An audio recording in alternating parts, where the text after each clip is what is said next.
Kaya akin ka na, kung pwede lang umamin ka na.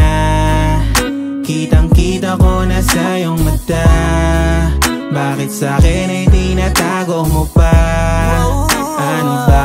Kaya akin ka na, kung pwede lang umamin ka na. Kitang-kita ko. Kaka-arrive lang nga namin dito sa Novorossiysk, Russia, and this is actually high-risk area because of the war between Russia and Ukraine.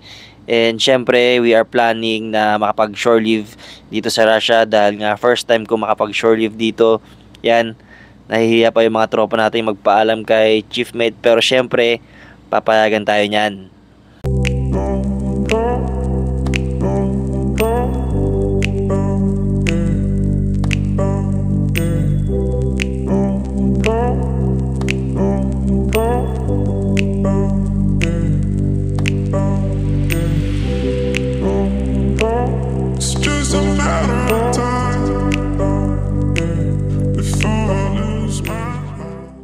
Siyempre, first stop namin dito sa mall. Pupunta sana kami sa McDo kaso sarado na yung mga malls. Then, siyempre, naglakad-lakad muna kami. Enjoy the view. Then, pagkatapos nito, siyempre, kailangan namin mag-grocery. And kailangan rin namin kumain.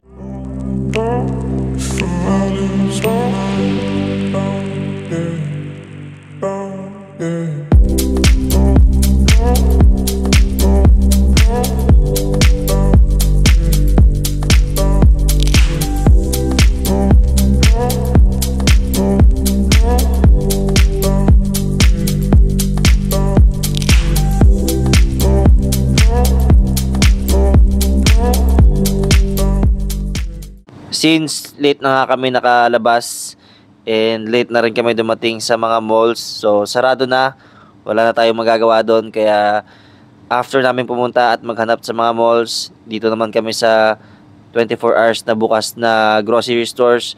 Syempre kailangan namin mag-grocery dahil minsan lang kami makapag-grocery ng mga kailangan namin sa barko. And dito talaga sa grocery store makikita yan, may mga chocolates, may mga snacks, beer kung pwede, pero bawal sa amin yun. And yun, kanya-kanya muna kami dito. Akin, simple lang yung hinanap ko, kape, charger cable, yan. After namin sa grocery store, syempre kumain na kami dito sa parang bar siya guys. Pero ito yung mga siniserve nila, may mga burger, fries, tapos meron silang beer na sobrang laki yung baso nila.